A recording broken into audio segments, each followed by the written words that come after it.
How do you top your love for your cat? With a cascade of decadent savory gravy over a mouth-watering mousse pâté. Fancy Feast gems. 2 gourmet pâtés in one convenient pack. Simply peel and plate to reveal a pyramid shape that makes eating delightful and pamper her with an experience as extraordinary as she is. Turn the everyday into the extraordinary with Fancy Feast gems. The family that vacations together stays together. At least, that was the plan. Except now, the dastardly desk clerk is saying he can't confirm your connecting rooms. Wait, what? That's right, ma'am. You have rooms 201 and 709. No, we cannot be 5 floors away from our kids. The doors have double locks. They'll be fine. When you want connecting rooms confirmed before you arrive, it matters where you stay. Welcome to Hilton. I see your connecting rooms are already confirmed. Hilton, for this day. Finish training for the day? Time to fight post-workout fatigue with Core Power Protein Shakes. They're packed with 26 grams of high-quality protein to build muscle and electrolytes to help hydrate. The nutrition you need to help your body replenish, rebuild, and repair post-workout so you can power on to the next one. Champion your recovery with Core Power. Visit corepower.com to learn more. Tom, what animal would you be? I want to be a bird of some sort, a peregrine falcon so I can go real fast, or an eagle, something that has the ability to fly long distances. I think I would be some kind of reptile in the desert that likes to lie on rocks in the dry heat and do nothing. That would be my answer.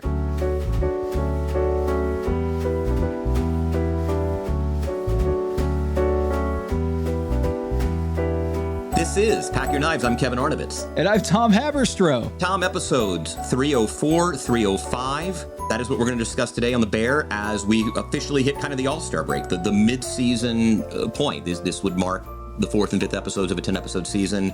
Where do you think the show is kind of rhythmically right now? We move kind of out of the kitchen. We start going home with these characters a little bit more, so to speak. Mm-hmm. I'm just going to kind of throw it to you. I'm kind of in a state of slowly considering what this all portends. Yeah, there's some real openings in this story now with 4 and 5. In particular, the Adam Shapiro, is that his name? The ever chef that runs into... Yes, coming off the L, yeah. Yeah, there's an opening right there. I'm glad we have that opening because I think I mentioned this in the first episode. I kind of wanted maybe a rival restaurant or some sort of tension or conflict with maybe either Richie, Carmy, or Sydney kind of looking across the way and seeing another restaurant succeeding or being potentially poached. And we saw Sydney poaching those like line cooks, and I think it was in season 2. And kind of you see a little bit of the seeds of Adam Shapiro, who, you know, is part of the Ever, he was the CDC or whatever at Chef at Ever. Kind of like, oh, just happy to see you. It's so interesting. We bumped into each other. And he says the line doesn't feel, it was like not Carmy. Didn't feel like Carmy. And that was kind of like, I'm a fan of your work. And so I'm sitting here like, okay, there's an opening. And also I really enjoyed the Richie, Josh Hartnett appearance. We had a couple cameos in these 2 episodes. And I'm all for that. I kind of want to get out of the kitchen a little bit. And I think there's some openings here, Kevin, plot-wise, that I think is exciting to me as the show, because it is pretty slow moving. What do you think? I like how the 4th episode starts, right? I mean, we have really, I think, the most intimate and revealing scene that occurred between Carmy and Claire, right? It is a scene that I think beautifully captured how when you're in love, like the most prosaic conversations can be these really profound, revealing portraits of your soul. Mm-hmm. A question is as completely banal as, what is your favorite day? And it really kind of facilitated something I think is interesting about the show because, you know, Claire ends up speaking about her worst moment in the ER. I mean, she is a emergency physician, as is my little sister. And I mean, and she speaks about what is the physician's equivalent of being in the shit, right? We've seen Carmy, obviously, just the disaster that befalls a restaurant when the tickets get backed up, when people are at each other's throats, when things are not working. 8:15 at a Saturday night. Yep. 8:15 on a Saturday night, as he says, right? But what we forget is for someone like Claire, being in the shit is of much greater consequence than the most disastrous night at a Michelin star kitchen, right? I mean, at the end of the day, what are we talking about? We're talking about, some very wealthy diners might go home less than satisfied, and they'll get over it in approximately 20 minutes, right? And this is a dynamic the show doesn't go to very much, and for good reason, because in great television, characters define the stakes, right? Intellectually, we know that the success or failure of a restaurant in the grand scheme of things is just not all that important. But yet, what I think one of the reasons this show is so good is they've been able to convince us that the intimate universe that is the bear, success and failure is everything. So you don't want to undermine that. But I think it is important every once in a while to check in with the cosmos, right? Like to be reminded, what Claire deals with is so much more consequential than you do, Carmy, in your, creative torture. In some ways, I thought it was very lovely that the show then next scene is sort of, I think it was like kind of going back to Marcus's mother, right? Like Marcus's mother's condition provided this for us for a little while, right? Like all this shit was going down in the kitchen, people were at each other's throats, and then Marcus would be sitting at the bedside of his terminally ill mother. And that was kind of what provided the reminders. And so it's very interesting because at the end of the day, this show, everyone talks about the intensity of this show. And that intensity is rooted in, if things go any worse, it's going to be a meltdown, a disaster. But what are we really? This is not, we talked about the workplace dramas, right? Like this isn't a hospital. This isn't even a law firm where someone's freedom or justice is being served, right? It's not a detective. Will justice be, again, achieved? It is a restaurant. Like at the end of the day, if the bear fails, a very talented 26-year-old Sydney or 30-year-old, however old she is going to go find another job, probably with Adam Shapiro. There are any number of places that would employ her. Even Carmy, if it goes bad, hey, he's got a support structure as screwed up as it is. Uncle Jimmy will find him work. Like there are any number of restaurants that would hire Carmy tomorrow. And frankly, the guy has told us that he doesn't need any other encumbrance. He doesn't even have a girlfriend anymore. I mean, if Carmy needed to go back to San Francisco or back to New York or back to Copenhagen, like he can. And it is sort of a very interesting reminder that as much as we have all invested and they have all invested in the success and failure of the Bear as a restaurant, as a creative endeavor, it actually isn't that important compared to the people and the patients that Claire's seeing, compared to Marcus's mother. But it is interesting because characters defining the stakes versus sort of the world defining the stakes is this great tension in scripted drama. Like it is like if it feels important, the show has done its job. The fact that it isn't important. Yeah. There's a lot of intergenerational, I wouldn't say trauma, just hereditary parental issues that are plaguing a lot of the characters in this show. And in the case of Marcus, maybe I wouldn't say plaguing. He's seeing, of course, the episode is called Violet. He sees the flower as he's exiting. I thought it was interesting that he kind of did a white lie or an innocent lie later where he was like, oh, what are you working on? He's like, oh, I saw a flower on my way to work the other day. And it wasn't necessarily true. Well, I think it was kind of like he was outside of his mother's apartment and saw the flower. And that was kind of a symbolic thing for him. And he's, I continue to believe that the best parts of the show are those one-on-one moments, those conversations, those private moments where you see Sydney and Marcus, talking about, not having a mother anymore. And she jokes, was it like, welcome to the Dead Moms Club in episode 5. And we also see the Richie in those tender moments with his daughter, tucking her into bed and talking to her. And she says, mommy says you're lonely or alone. And he says, did she use the word alone or lonely? And Kevin, I love these moments in the show. I think that the daughters have a way, or just young kids, I'll just say, young kids have a way to cutting through a lot of the stuff that adults don't want to touch, and they'll just say it. I was just driving my daughter to the pool, and I plugged in my phone in the car, Kevin. And so like my phone has like the favorites of like people I call or have listed as favorites, 10 years ago when that was like maybe a thing. And it has like Allison and then my mom. And Madeline just goes to me, she goes, Daddy, you don't have to have that number there anymore. And I was like, why not? And she said, well, because, and then she trails off and I'm like, oh man, you're right, Madeline. I guess I don't need to have that there anymore. And Allison just kind of goes, he might just want to have that number in there. And there was like an innocence to that conversation where, she doesn't know like the decorum or the, right way to say those things. She just was like, Dad, you don't need to have your mother's, number in there anymore because she passed away. And in the same way, the daughter of Richie kind of cuts through and just is like, are you alone? Or I don't remember how she phrased it. And I love the writing on this show because that conversation could have just been a conversation. But later on in the episode, we get that art piece of the Friedkin, the Kyoto sculpture that he's putting on the wall, that Richie's putting on the wall.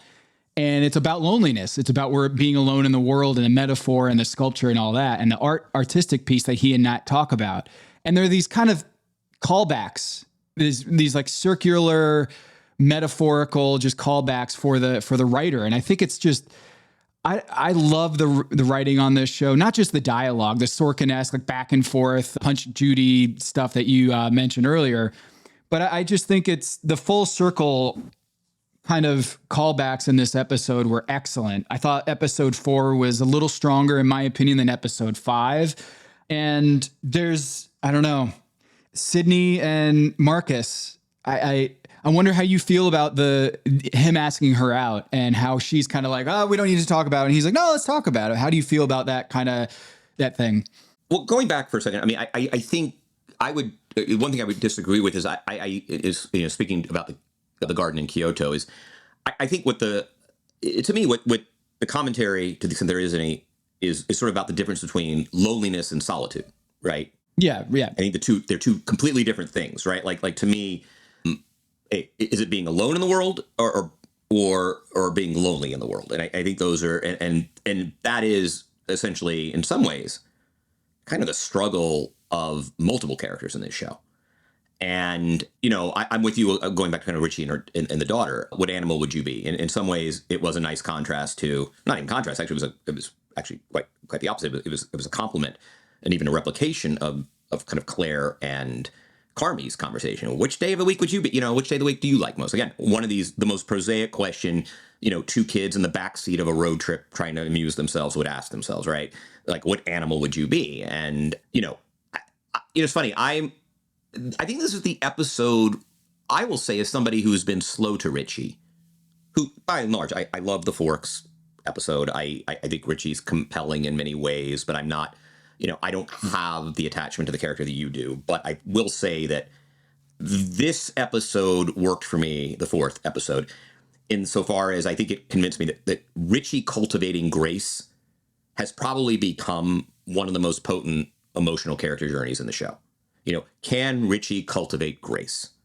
Like, that is sort of, it's not, with him, it's less about I think with Carmine, it's about loneliness versus solitude. I think for Sydney, to a great extent, it probably is as well. And we'll talk about the Marcus thing in a second. But I think, and I think ostensibly, okay, that's what they're setting up for Richie. Is he lonely or is he alone? Is he solitary? I think actually Richie's great journey is not about finding someone. I think it's about finding grace. Like, he's just a complete freaking dick at the beginning of this show when it opens, right? He is impossible to be around. He's impervious to logic, to the creative aspirations of those who want to do better. He's just a dick. And it's set up, well, he's one of the great dicks in recent memories. We see this journey kind of a little bit in season 2, rather. And now this season is about him cultivating grace. And I actually love how the Josh Hartnett, Frank, Richie scene was played. It was excruciating in all the best ways, right? It was so beautifully played. Awesome. But to me, it was the first moment, more than even the Forks, where he's just kind of learning, he's gathering the tools to apply to these lessons. But I think this is the first moment in the show where we've really seen Richie exercise grace. I think you could even argue he was the more kind of advanced emotional creature in that 2-person scene, right? You almost want to yell at Frank. It's only going to be weird if you keep acting like this, dude. like there's only one person here who thinks it's weird, and it's you. Too late for that, buddy. The one thing I didn't buy across these 2 episodes was, I don't know that Richie would sincerely consider, when he's talking with Sugar, when he's talking with Natalie, about when they have that very intimate scene later about, both of them kind of confessing and being vulnerable. She's obviously one of the great things in both these episodes. She's terrified she's going to turn into her mother, that all the trauma of the family is going to infect hers as she's about to have this kid. But I don't know that Richie, I don't buy that he would say, I'm considering backing off, as he terms it, in his daughter's life. I don't believe it for a second. And so one of two things is true. Either, hey, this is an error the show has made, right? They actually don't know their character as well as they think, or they constructed a character who's not. Or, I don't know, it is that he's fishing from Nat, who might be the most empathetic character in the show, right? He's fishing, and he wants to hear from someone else that he needs to fight, to the extent that it is a fight. And actually, you would argue, hey, can you fight without fighting? But that was the one thing that didn't ring true, is he's saying, should I not really be it? I confuse her. I don't think he's considering that for a second. I don't think there's anything in Richie, no matter how much zen, I don't care if he goes to Kyoto for 5 freaking years, he's not going to come back and say, I'm not going to be part of my daughter's life. I just don't buy it. I still think there's ego there. What works about the scene with Hartnett is you see the ego be checked in service of grace. And I think that's really cool. I like that they finally addressed kind of the Sydney and Marcus thing. Like, you know, you mentioned, I think in our last recap, that there are a lot of, you know, what do you want to happen on this show? What are you rooting for? You and I think both want Jessica and Richie to hook up, right? Yeah, is that her name, Jessica from Ever? The woman at the restaurant, right? And actually, there's a wonderful scene. And we got her. We got her. She's back. We got it, I think, in episode 5, right? In the next episode, we get, you know, he calls her to kind of do the postmortem and commiserate about, you know, what's going to happen. I mean, do we want Sydney and Marcus to happen? I mean, that's a more interesting question. Marcus is, I mean, as lovable a TV character as you will be furnished with. Sydney, to me, is as interesting as a character as I've seen in a while. And again, for me, she's always been the soul of the show. Do we want that to happen? And what do we take from her kind of brushing off, which I think is what most of us do, right? Someone kind of puts himself out there, you reject the advance for whatever reason. Best not to talk about it again if you're the receiving end of that, because you don't want to mortify the person who's probably already feeling terrible about it. But I mean, what do you want out of that relationship with Sydney and Marcus as a viewer? I don't think I want it. I like it just the way it is. I don't want to mix the two together, but maybe the show needs that, to have an interpersonal relationship at the workplace. I see it as one or two things. I think in the moment when he asked her out on the date, it was right before the shit was hitting the fan, or while the shit was actively hitting the fan. And she was like, not right now. Okay, can we just not right now? Yeah. Which, if you weren't interested in that overture, it would be a convenient excuse to just like put it aside. But if you were interested in Marcus, you'd be like, hey, let's talk about this later. I think we need to figure out the 8:15. 8:15 is about to hit. Doesn't seem like she's very interested. In the same way that I don't think Carmy's all that interested in the Claire relationship at the moment, because he's so invested in the success of this restaurant. And I think Sydney is similarly, I need to put my energy in making sure that we can get this thing off the ground. So I kind of don't want them to have a relationship. What do you think? I think I'm probably agnostic. So there's the question of, all right, what do I want for Sydney? And I mean, I'd love for her to find someone caring in her life who isn't her father. Right. Mm-hmm.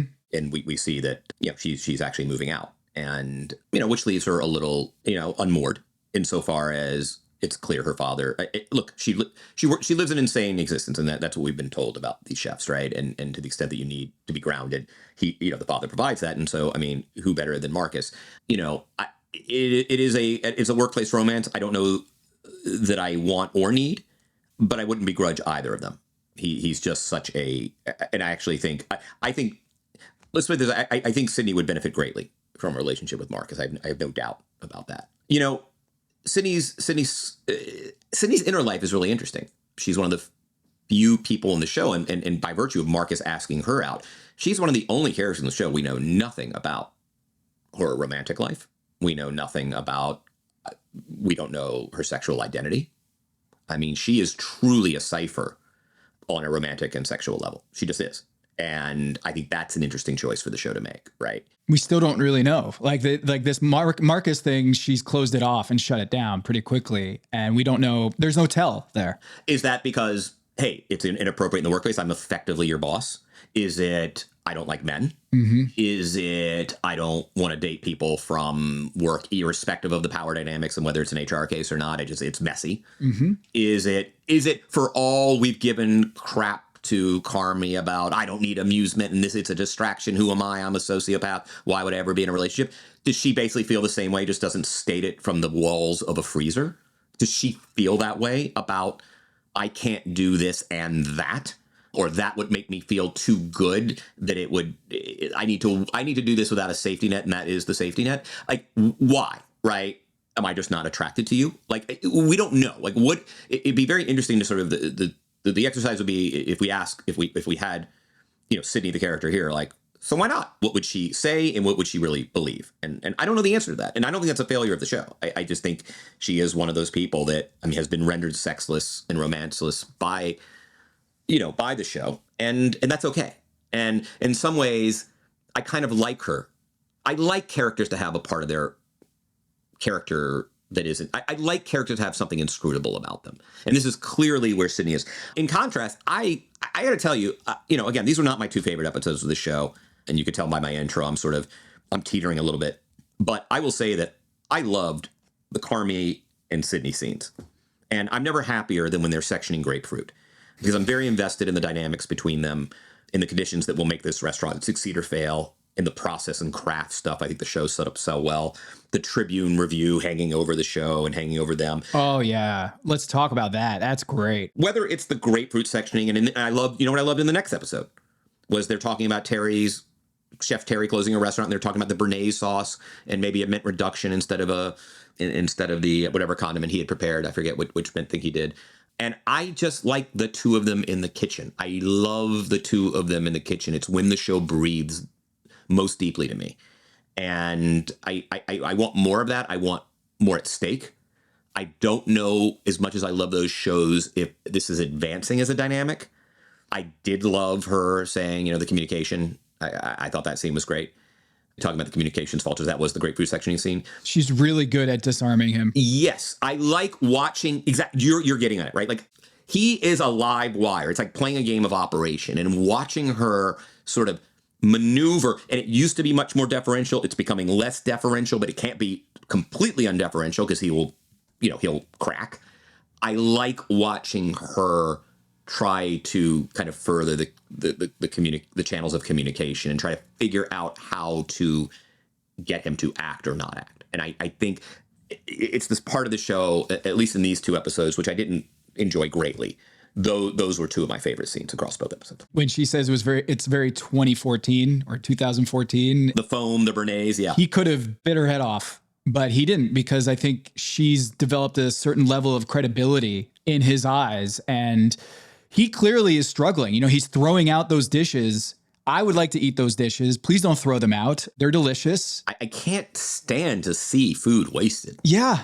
You just save it for Neil? You keep throwing food into Neil's mouth, keep popping it in there. Like, just save it for some of the other chefs in there, or some of the other staffers, because, man, that looked really good. And I think you're right, is that there's so much said between them that isn't verbal that I really pick up on in these interactions between them. And even, you hear Carmy kind of realizing that the economics aren't working. And there's that from the beginning of this, I think in 2 and 3, Carmy was this dictator. And now I think he's through the meetings with the computer / Brian Koppelman. What's up, Brian? And you're seeing kind of Carmy unraveling, and not in a negative sense, but just shedding some of that armor that he wanted to put up, because he just felt like he needed to have control over everything. And now he's starting to see, I don't have all the answers. And yes, please help me, Sid. Please help me figure this out. It's that Don Draper, Peggy Olson dynamic. And I absolutely love that in any workplace, emotional workplace drama. At the end of the day, you and I both love that show. I'm never happier than, the Muhammad Ali suitcase episode, right? Like just, to the extent that the show is kind of wandering off in various directions, God, I would love to watch them wander off on a bottle episode together to, I don't know, some freaking food expert, or the two of them going out to dinner at that rival restaurant, Yes. Yeah. Like to observe, or I don't know, flying to, it's like, it's the Peggy Don stuff. And I just think that at the end of the day, the show's it's dabbling in a lot right now. I totally respect it. I think this is going to be in the fourth quarter. To rely on our tired NBA metaphors, like, the ball is in the hands of these two characters and the dynamic between them. Mm-hmm. Like, they are the two artists in this entire constellation of characters. the restaurant success and failure, which at the end of the day is sort of the existential question over the restaurant, hinges on their being able to actualize their talents in a meaningful way, mindful of the economics, as you say. And I just think the show needs more of it. I just think that is something that is, at the end of the day, I just think this is the crux of the show. It's the Peggy Don stuff. And I'm never happier than when they come back to that in lieu of this other stuff that goes on. To that point, one of the greatest moments of episode 4 was when Richie comes into the kitchen with Nat once they've gotten off the phone with the Tribune photographer. And Richie stubbornly won't talk to Carmy. So he goes, "Hey, Sid, why is the Tribune calling about photos?" And the only two people in that room who know what that means is Carmy and Sydney. They both know what that means. Is that they're not coming tonight. They've already been here. They've already reviewed the restaurant. And it is kind of one of those amazing moments where you see that Sid and Carmy are miles ahead of everybody else in that room, just on understanding how the entire ecosystem works. Let's talk about that ecosystem. Kevin, there are a few things that will influence a fine dining restaurant's success or not than a review in the Chicago Tribune or the New York Times or the LA Times or what have you. I think that is true. I don't know that it's as true as it used to be, but let's go with it. Yeah, so let's go with that. For the sake of this conversation. You really can tell that Matty Matheson, who's Neil Fack in this show, he's a restaurant guy. Hearts and Labor, Toronto. Oh, yeah. I ate there many times. He's a chef, big time, and does a really good job this episode of not being heavy-handed with it, but displaying on the walls the critics' faces and the little bios for each of them was just so delightful for me. One of my favorite food books is Ruth Reichel's Garlic and Sapphires, where she is a New York Times critic, former New York Times critic, LA Times food critic. And she, in this book, describes what it's like to be a critic and have to go incognito and in disguise at all these top restaurants and what that's like. So she's putting on wigs, she's putting on different makeup, she's putting on different outfits to keep herself in disguise because she doesn't want to get, and the reason why you have these mugshots on the wall and the little bios. And so, Kevin, I thought that was, I had to stop and rewind because I wanted to read the little bio notes. So I have them here. Do you want to hear them? You sent some of these to me and I never would have caught them. And they are absolutely hilarious. Yeah. Okay. So the first one is Eliza Cameron, who's a blogger photographer. Here are the bullet points under hers. She's hot. We like her. Seems nice? ? And remember, this is the Fact brothers who are putting this together. Scott Stamber, bullet point, likes to blast, all caps, blast his phone flashlight on the menu. Next bullet, leaves behind clues that he's reviewed your restaurant. Again, these are things that only I think chefs would know. Is like, what does a reviewer do? Oh, they leave little like trinkets behind to let you know passive aggressively that they were a food critic. And then the ultimate Easter egg is the picture of this like 8-year-old girl with glasses, Rosie Anderson, who the bullet point says monster. I don't know. I think that was just a little Easter egg. The other thing it says is massive following, which is hilarious. Yeah. And she's in this little schoolgirl like polo shirt, like school uniform that says school. I mean, honestly, this is the best thing about episode 5, an episode of television I found very frustrating for reasons we'll talk about in a few minutes. I love the whole critics thing. And again, if you want to learn more about this world, Ruth Reichel's Garlic and Sapphires is she's hilarious. It's a wonderful read on what it's like to be a food critic. I think the food critic hanging over the critique hanging over them is a good way to drum up some drama. My favorite line from episode 4, Kevin, is I do not give a flying fuck into a rolling donut about the gastronomical proclivities of some dusty French tire marketing executive. That's by Richie, and he finishes up that line with, I mean, I'm a Pirelli guy. It's a great line, but it does suffer from that. It's a great line in a vacuum. I just don't buy that's Richie's. Like, I just don't buy that's Richie's diction or Richie's soul saying that. It's just not Richie. You don't think it's Richie that he doesn't give a fuck about Michelin stars? No, I think he doesn't give a fuck about Michelin stars. I don't think he would articulate it in that language. The gastronomical proclivities, using that phrase. I'm being a well actually guy. That's just all. I'm just being that. Like, it's a great line. The sentiment is dead on. I know he doesn't give a shit about Michelin stars.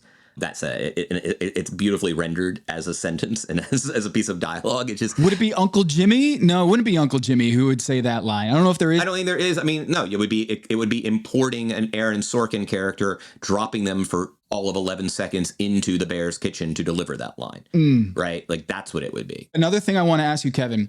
I don't know if you were a smoker or if you eat nicotine gum or Nicorette gum. No. Wouldn't that fuck up your palate in a kitchen? I feel like. That's actually a really good question. I didn't think about it. I went through the usual early 90s collegiate, I smoked Parliaments for 5 minutes phase. And until I realized it was like my OCD about hygiene far outweighed whatever desire I had to be a smoker. You just smell like ass all day.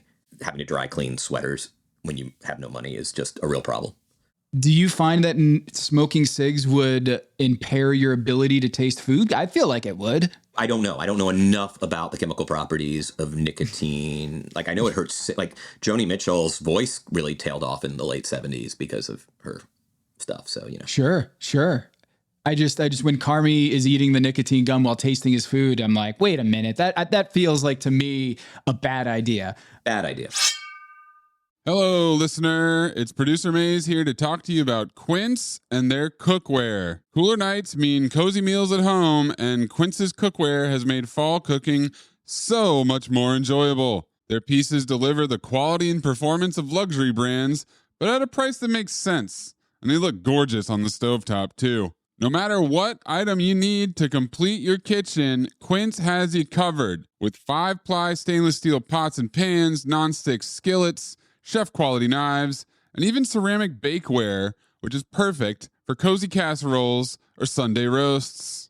And when you look at these prices, you might think, how is Quince doing this? How do they deliver high-quality items similar to high-end brands that are half the price? Well, let me tell you, they partner directly with ethical top-tier factories to cut out the middlemen and pass the savings on to you. And it's not just cookware. I got myself some bath sheets. That's right. When you're a tall man, you have to use bath sheets, not bath towels from Quince. It's like drying off with a cloud. It's incredible. Upgrade your kitchen for cozy fall meals with premium cookware from Quince. Go to quince.com/dings for free shipping on your order and 365-day returns. That's QUINCE.com/dings, DINGS, to get free shipping and 365-day returns. Quince.com/dings. Listener, listen up. This is important, okay? I'm going to try to save you some money here. If you're still overpaying for wireless, it's time to say yes to saying no. At Mint Mobile, their favorite word is no. You may think like, oh, that's bad. No contracts, no monthly bills, no overages, no hidden fees, no BS. Here's why I said yes to making the switch and getting premium wireless for $15 a month. You heard that correctly.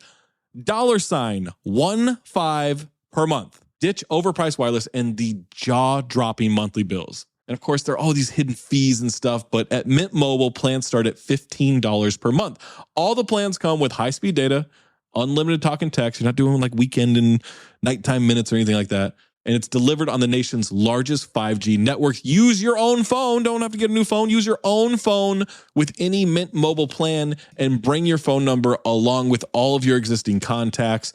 I switched months ago. People have asked, did you actually switch? Yes, I actually switched months ago, and I don't know what to do with all this extra money. I've cheated the system here. I've rigged something. This is an Ocean's 11 situation where I'm stealing wireless from Mint. That's how good a deal it is. Ready to say yes to saying no? Make the switch at mintmobile.com/dings. That's DINGS. That's mintmobile.com/dings. Upfront payment of $45 required, equivalent to $15 per month. Limited time new customer offer for first 3 months only. Speeds may slow above 35 gigabytes on unlimited plan.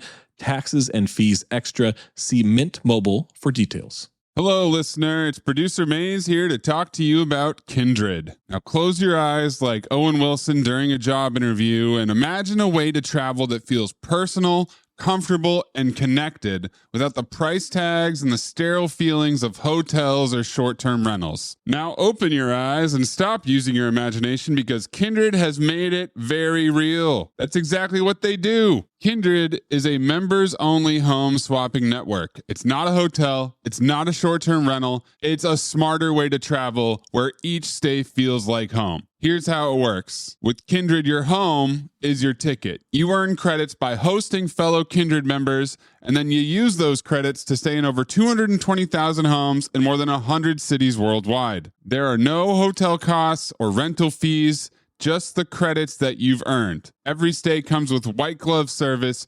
24/7 trip support, and $100,000 in host protection. Make it easier for you to travel and enjoy yourself and not worry about details. I've used Kindred and I found an amazing home for a weekend getaway in an idyllic location with amazing views and great ambiance. It had everything I needed. And the best part was, it cost me $0. So apply now at livekindred.com and use code DINGS to join for free. Plus, you'll earn 5 nights of travel credit just for signing up. That's right, that's 5 whole nights for free at livekindred, KINDRED.com, code DINGS, DINGS, livekindred.com, code DINGS. Big news. Sephora is now on Uber Eats. So if you find yourself facing a beauty emergency, like needing a last-minute gift, or you're just out of your favorite mascara, again, don't panic. We got you. Order now and get $10 off on Sephora orders of $50 or more on the Uber Eats app. Order now. Offer ends October 30th. 1 order per customer. Additional terms apply. See app for availability. Delivery fees may apply. Experience a membership that backs what you're building with American Express Business Platinum. Unlock over $3,500 in business and travel value annually with statement credits on select purchases from brands like Dell, Hilton, and Adobe, and other benefits. American Express Business Platinum. There's nothing like it. Based on total potential value of statement credits on select purchases and other benefits, enrollments required, monthly and other limits and terms apply. Learn more at americanexpress.com/business-platinum.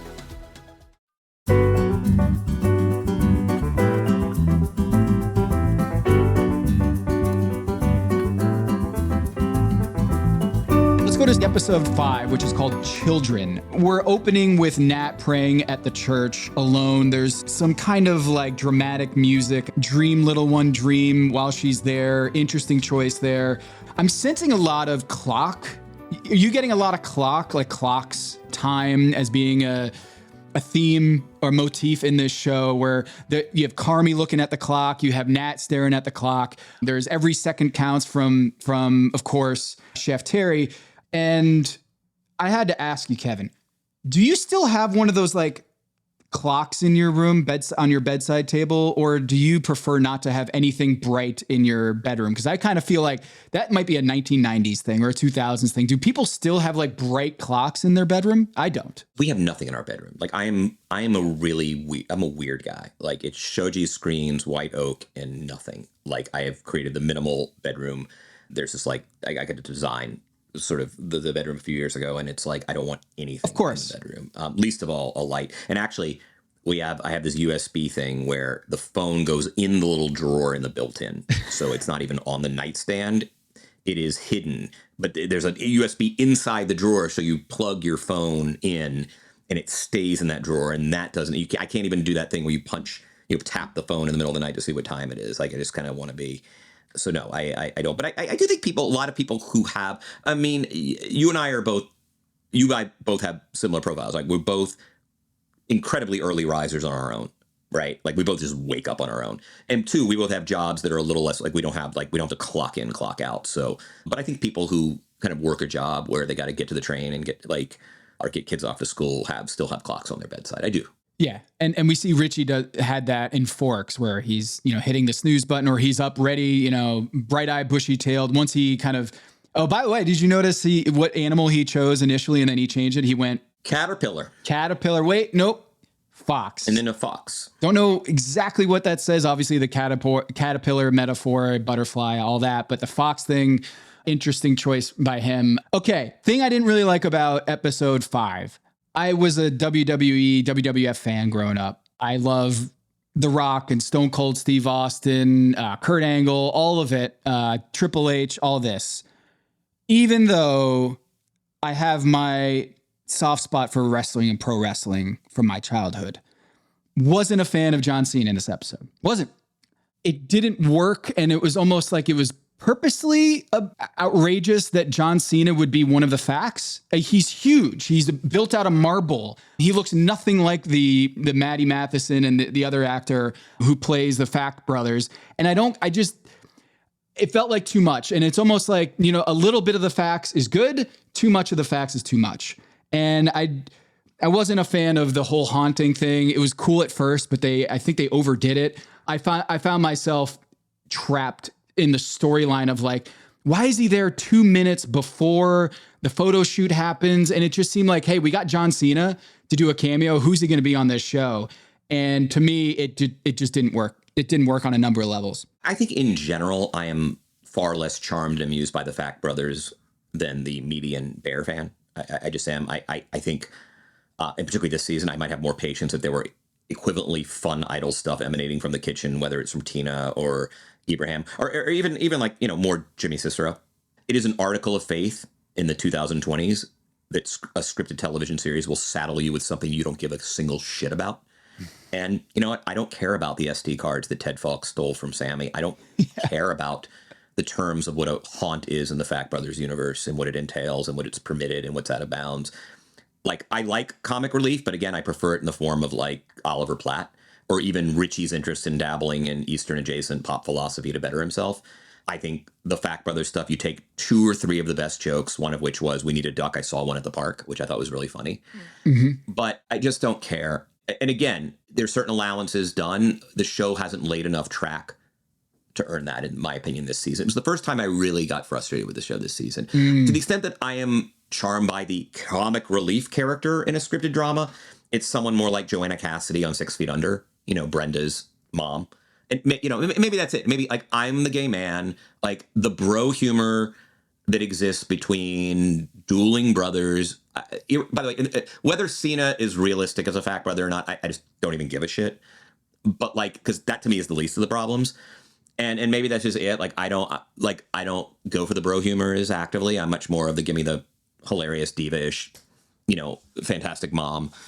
Like I'm sort of the gay male variety, but I found it exhausting. I found it exhausting given the fact that the show has decided this season that it's not going to lay down a lot of track, which is fine. Again, I've appreciated every step of the way, but like it's sticky. I understand that at the end of the day, these are the creators reside in the comedy world, and boy, there's been a lot of brooding and a lot of drama, which I love. Mm-hmm, mm-hmm. These are 33-minute episodes, 27-minute episodes at times, and this is a 5-hour season of television. That is incredibly short if you think about the prestige HBO dramas of the early 2000s, late 90s. You're talking about 13 full hours, right?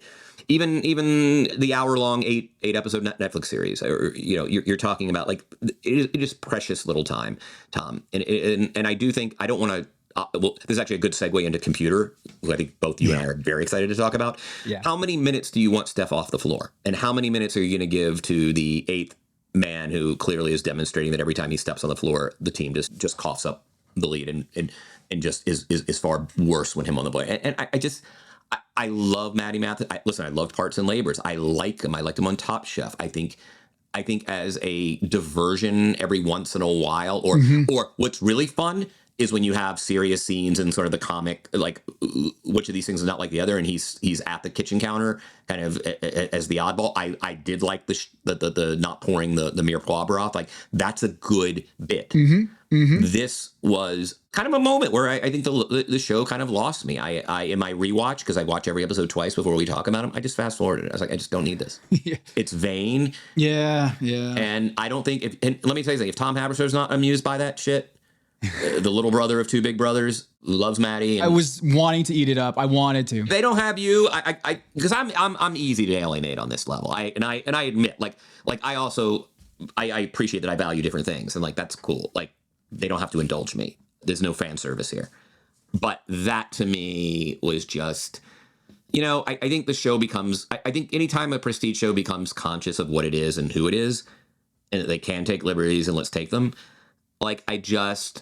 there is a hazard in that. And I think we saw this hazard in this episode, I think, pretty acutely. Well, the Josh Hartnett cameo, I thought, worked brilliantly. Beautifully. It was great. This one, not so much. I wanted to enjoy it. I just did not. And luckily, we did have a lot of the Chef Terry closing down her restaurant drama to kind of provide the tonic to this weird Fack brother haunting thing. I don't even think there was even a metaphor, something about the haunting that you could tie into the overall undercurrent of the show in the restaurant. If there was an explanation for why they went so deep in that, I'd love to hear it, or maybe not, because it didn't work. Let's talk about the computer here, because we don't really get kind of the mastermind of who's handling the books, who's running the numbers on the show until now. We get the computer. Who's the computer? And you had Sid being like, I'm sorry, what computer decided we shouldn't be doing this? And it's the computer. It's our guy. And here comes Brian Koppelman, which, for those who don't know, he's the screenwriter and creator of a number of hit TV show and movies. Most famously, I think currently is Billions, but before that, Rounders and a number of other shows. Kevin, what do people need to know about Brian Koppelman? Why him being casted as computer amuses you? No, it's just great because it's one of those, again, and like in the spirit of Mulaney and others and some of the cameos, like it's just, he's a guy who's part of a community of creators in Hollywood, has done a little bit of everything. Like, right. I mean, he co-wrote Rounders. I mean, he's a co-creator of Billions. He's done some stuff for ESPN, and I think was kind of part of the 30/30 universe, if I'm not mistaken, right? So, you're talking about a guy who has a lot of stickers on his suitcase and has done just fun work. And I thought played this character beautifully too. And so it was another one of those Easter eggs where it's not a conventional piece of casting in the least. But he's been around and built a really fascinating, interesting career and plays Tom. He's the analytics guy. He's director of analytics for the Bear. They literally said analytics. Yes. Which is great. And also kind of a great way to, because like if you think about what a charger is, right? He talks about like, why is there a charger? And I didn't know there was a name for that, what that was. Yeah, me neither. Yeah. Right. Which is when you arrive at a chef driven place, sometimes there's this beautiful, pristine white plate sitting. And then you realize like they kind of take it away when they come drink, like, and it's just kind of it's truly, literally a place setting and nothing more. And now, by the way, I don't know how much, I mean, if you end up putting something on it later, I don't know how much it actually cost you, but it is a wonderful way. He was a great character, kind of. See, Richie is a guy who's been performing that function, which is the like, what the hell are you pretentious fucks doing, right? Like but this was, hey, it was rooted in something other than Richie's insecurities. It was actually just rooted in cold, hard numbers. And I like that they brought him in. And I like that it was a way to challenge Carmy in a way that wasn't kind of, swapped in again, Richie's ego or you pretentious fuck, right? Like it was just like, hey, we're not even, there are no aesthetic considerations here. There's no like, you're obsessed with my family, you're an asshole. I'm just a guy asking questions, right? And the question is you are losing money, and could it be because you do not have a produce broker or a produce supplier, rather than you're just going off to farmers markets and at the whim of an uncompetitive market, right? And I think, I just thought it was a fun way to do the truth telling that we need on the show. Yes. And the Moneyball aspect of it is Jonah Hill going into the meeting with the scouts and like that, all that shit doesn't matter. You know what matters is on base percentage and not making it out. And here's how you not make it out. And that was Brian Koppelman, who 100% has been steeped in sabermetrics or the rise of sabermetrics or the economicification of modern sports. And so him coming in here and being the analytics guy was just awesome. I loved it. For every second that John Cena was on the screen, we were counterbalanced by the computer, which I appreciate. I wanted more of that. I wanted more of like the Chef Terry, what it represents that she closes down her restaurant and why. When Carmy says, I feel like I'm etch-a-sketched, he didn't say they got etch-a-sketched. He said, I feel like I was just etch-a-sketched, which is kind of like when, Kevin, we both have felt that when another media outlet shuts down or when another an esteemed writer, someone you admire greatly gets laid off, there's a bit of you that feels like you got laid off too. Is wait a minute, what does this mean for me and my mortality? And you're going over all of that stuff when someone you greatly admire decides, you know what, I'm hanging it up, or I'm not good enough to cut it anymore. And you just start to think, man, where's this all going? And Carmy feels like he got etch-a-sketched in that moment. And now he's hearing from the computer about how the economics aren't working, and he's seeing the headlines. There's that in season 2, I believe it's when Sydney is researching all her favorite restaurants and mentors. Their restaurants are closing down too. And Richie, he gets really upset about the place next door shutting down, not because he liked eating there, but because what it means about the soul of that street and what it means about his own soul, that this stuff ain't what was the line? What was it? Who was it? Weebay? No, who was it in The Wire when he says, that's the thing about the old days. Them's the old days. It's the tall guy, Slim Charles. Slim Charles! Yes, yes. It's not so much that Chef Terry decided to hang it up. It's really what it represents for them and their future. And they're trying to open up a fine dining restaurant. They've got a review coming out. They've got the computer coming in and telling them that we're underwater. We need to cut. I mean, that moment when he is in the room and pulls Natalie aside in the office and basically says, hey, we need to cut Marcus, is such a... How many conversations have been just like that in an NBA locker room or a baseball locker room where the GM, the numbers guy, the cap guy walks in and says, hey, we really need to cut Mo Spates. Why is Mo Spates in this locker room? Like, we can't have Mo Spates in here. Or Udonis Haslem. We can't have Udonis Haslem in this. And for those who don't know, these are either essential leaders in the locker room or people that you need to have in the locker room to keep everything together. And they serve a purpose other than on base percentage or how many hits they have or how many dishes they put out on a Saturday night. And here you have the computer saying, hey, he only does 2 dishes. Why do we have Marcus around again? Cut him. And Natalie says, if you fuck with Marcus, I will murder you. Love Natalie. That is, as a sabermetrics guy or an analytics guy or advanced stats guy, numbers guy, quant, whatever you want to call it. Sometimes you need Natalie to just say to the analytics guy, hey, fuck you. Like, we're not getting rid of that guy. And then, the computer can say, all right, just wanted to throw it out there. Heard you, chef. I love the computer, want more of the computer, less of John Cena. I almost feel weird that we haven't really spoken about the Chef Terry closing much other than passing, because I think it's this really interesting specter hanging over the show now. Like, yes, I think the question is how do we interpret this event that's happening off screen, right? This closing of this place where not only Carmy came of age in a certain sense, and really the place that provided his best mentor, a place where, essentially Richie found religion. This place where we've seen kind of, and almost, when we saw like the idealized version of what the bear hopes to become in terms of experience. And so do we interpret it as a tragedy, which to some extent is it just foreboding? Yeah, the suggestion that if she can't make it work, nobody can, least of all the bear. Is it a moment that, while not quite celebratory, represents kind of a grown-ass person going out on their own terms? I mean, that's sort of the thing that Jessica tells Richie, which is like, she doesn't want to do it anymore. And, she gets to go out on her own terms. I love Sydney asking Carm, which is, did you know it was special when you were there? Right. Because what that speaks to is really, sort of what Sydney's going through. I mean, Sydney hasn't signed the papers. I mean, this is other specter that's kind of hanging over. Yes. Sydney has not signed the document that will give her ownership, a piece of ownership of the bear. Also the liabilities. It also means that she will essentially be inextricably linked with these crazy people, right? She sees what this is. And in some ways, as much as she wants to be a part of it, there's an autonomy and a freedom knowing that you're not getting in with these people you might not entirely trust. Clearly her father doesn't trust them, right? But I love that she asked, do you know it was special when you were there? In other words, I think what she's asking is, should I be feeling that specialness? In other words, and I think that is, Sydney is trying to find reasons to sign that paper. And what I love about sort of the timing of that conversation, this is in the Bernays sauce foam 2014 scene, I believe. What I love about it is it's sort of her, I wouldn't say fishing, but trying, she's negotiating with herself right now. Mm-hmm. There's no negotiation to be done. I mean, the document's in there and it's in there. The question is, does she want to sign the papers? And what that means and what that portends. She clearly wants to have authority to tell Carmy, don't change the dish without consulting me. But with that comes just a level of commitment and entanglement that she might not want because she does not trust them. But boy, maybe this is Chef Terry's restaurant and I just don't know it.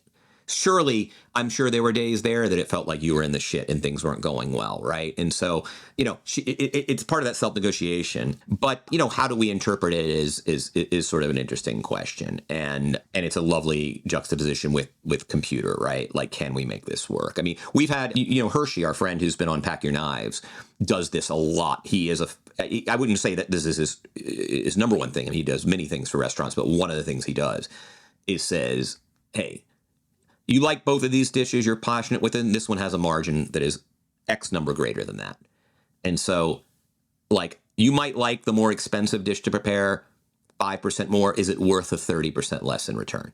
And if the answer is no, make the dish you like a little bit less, that you're still passionate about, but just not as passionate about, right? Like these gazillions of little choices, right, that these folks make in their artistic creation of the menu, is the difference between succeeding and failing, of just saying, we love the quail, but do we love it that much?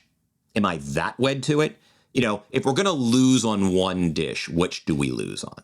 Right. And I think, Tom, you would absolutely love this process. I mean, all your favorite restaurants, ultimately, as much as they are culinary creations, you see 7 entrees on a menu. There's a plus minus on each of those, and figuring out how to optimize a menu that has the sort of stylistic diversity you want, has the diversity of proteins that can you live without that microgreen? Can you? And how much can you live without it? I think you would thoroughly enjoy the sort of you would if computer were a real guy. I think you could shadow him for a month and never not be entertained. I'm guessing Brian Koppelman has a computer guy that he knows, that he probably consulted before he did this role, is like, hey, how do I best articulate some of these tenets of being the computer guy? I would love to meet this person, because every time I open up a menu, I think about this, is the margins for every dish, how many ingredients are in that dish. And, we talked about this earlier, Kevin, is the idea of rolling over a new menu every day. And the rubber met the road with the the Chicago Tribune review is like, oh, is the duck dish. What was the duck dish again? There's a lot of problems with doing a menu every day, a new menu every day. And it's starting, in the same way that I said earlier about how maybe Carm needed to go all in just to test his theory that, like, he cannot be distracted by this pursuit of happiness or the anything to create joy in my life. I think he's starting to see it, that, like, man, I don't have all the answers, and I need help to figure this out, because this isn't working. And to the extent of, is this restaurant going to work? I think in this episode, I don't think we're on a good track. I don't think if that is the central tension of the show, is if the bear can work, if the restaurant will survive. I feel like this episode 4 and 5, we're at the halfway point, Kevin. I don't feel like it's looking very good, considering Sydney has not signed that document. We now have the chef of Evermore opening up something, because now that place is dead, right? That Ever is shutting down. They have their funeral. You have that, and you also have just the margins aren't great. So I feel like this is not a good, and you see by Carmy redoing all the dishes, he doesn't really know what is, I guess, the main driver of this restaurant, because he hasn't figured it out either. I do love that you mentioned that Adam Shapiro is the Ted Shaw, the rival ad agency that covets Peggy, and will Ted Shaw be able to poach Peggy? I think you need that tension, right? I think you need it. I agree. No, and again, this is where I like the track that has been laid down. I think there needs to be more track. Yeah, I don't know. I think like I feel badly now. Like I spent, I got so repelled by the Fact Brothers stuff that I lost a little bit of the thread. But we're halfway through the season. It has been there's some really interesting choices here. Closing thoughts as we hit the All-Star break, so to speak. Some of the writing I also appreciated when Claire says at the top, tells the story of the girl who was just ripped to smithereens by the glass, and how she tells this story of she was laughing, and then Carmy says, why? And she responds, because I don't think it hurt yet. Did you see what was the song choice on the outro of episode 4? It was Weezer. But the first line of the Weezer song is, this is beginning to hurt. This is beginning to be serious. Boom. Nice. Full circle. You start with the callback all the way through. Really enjoyed that. And also when Adam Shapiro's asking Sydney, hey, how was it? And she was like, crazy. And he was like, crazy how? And she said, the crazy that's inherited. I think, and then the Natalie worried about how, she's having this baby and she's worried the crazy is going to be inherited to her baby. And she really is asking Richie, like, I'm worried about this. Do you ever think about this? Just beautiful writing. Really, the craft of writing the show, I'm guessing, is you're hoping that someone appreciates some of those loops and those callbacks. And I just really appreciated that. Did not appreciate the John Cena casting here. I have 5 names that I would have liked more in that role. Again, this is not just about casting. I didn't like Sammy Fack as just an idea and spending 20 minutes of the show, precious time on that. Jack Black would have been fun. Yes. Bobby Moynihan from SNL, Pete Davidson from SNL, Zach Galifianakis, and Shane Gillis all have this kind of like comedic, oddball, goofball, tatted up, whatever you want to say. That would have been better in that role. So if I want to know where on the list John Cena was, because we always find out about that after the movie is set. It's like Dumb and Dumber. Actually, Dumb and Dumber was set to be cast by Tom Cruise and so, not Jim Carrey and Jeff Daniels, where it's like, what? How are they not A1 on that list? Kevin, do you have, as we go out, do you have a all-time what if in terms of casting or roles for certain movies or TV shows that if it was casted by a different person, it would change the whole thing, or you wish it was casted by someone? Is there anything where it was like, oh, I found out that the role of this person was actually written for so-and-so, but then they turned it down? Is anything? I will say that I think a piece of casting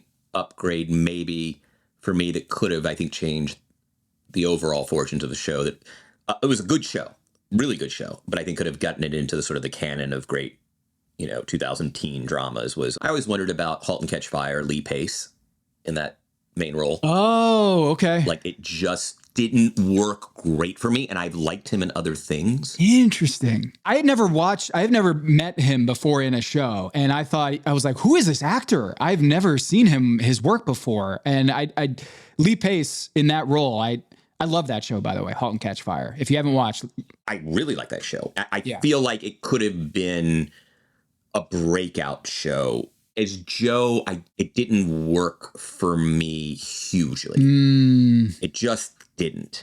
And I think had that been a better piece of casting, I think that show could have been in the same conversation with a lot of these, like, the Breaking Bad. Like, I think it could have been a canon show. But I don't know who it was written for. I don't know anything about, like, hey, it was originally there and they got so-and-so. But I think, like, in terms of the what ifs, yeah, it is. And again, I feel badly, I've seen him in other stuff and, it's fine. Like, I think he was in this Frank Pearson movie for Showtime years and years ago. That was the one piece of casting, I would say, on a drama. When we think about where the show needs to go, Kevin, not that you're the creator or the writer, sketching the plot lines for the 10 episodes, I do think that there's a little bit of fat on the bone with the facts. And I wonder if this show only had 8 episodes, whether the facts would have been kind of, let's keep them as just this Timon and Pumbaa from Lion King, those two characters. If we just kept them as like those, bit characters in the show, maybe this would have been tighter. Maybe it would have been a little bit better. But are there certain things that you want more of in the upcoming episodes here on our way out? You're hoping to see? Because I think there's probably a couple things that I want to see, but I'm curious if there's anything that you want that itch to be scratched. Now, I think coming into the back half of the season, and again, I'm watching it sort of in real time as we talk about it, so I haven't seen anything beyond this episode. Let's go back to Pat Riley. I mean, let's get back to the main thing. The main thing is I would like to see the life of the restaurant. And that does not mean that you have to completely exclude, the delivery of Natalie's child and the stress that goes with, Donna coming back. I think the specter of the family's insanity always hangs over. But I would like the fortunes of the restaurant to be, I can't even believe I'm saying this, because I think one of the great problems with a lot of scripted drama right now is this obsession with propulsive. We need more propulsive energy, and it creates a lot of decent but disposable television. And here I am saying, I think the show, I would like the back half of the show to really kind of move toward the sort of the fates and fortunes of these characters as seen through the fates and fortunes of the restaurant. Kind of that let's get back to that central parallel, and I think that is what I'm looking for. And I don't think that precludes anything like bottle episodes or this, that, or the other. And in fact, I think one of the ways you earn a bottle episode is by kind of taking care of that parallel. And then when you do take a breath, you can take a full breath. You can take a real hiatus and we can go to fishes, or you can go to the Breaking Bad fly or whatever it might be. Closing thoughts for you. I want to see what Carmy does in the gym. How does he get so ripped? Like, what? There's got to be something there. It can't just be push-ups in his apartment. Like, is he a member at Gold's Gym? Does he go to Equinox?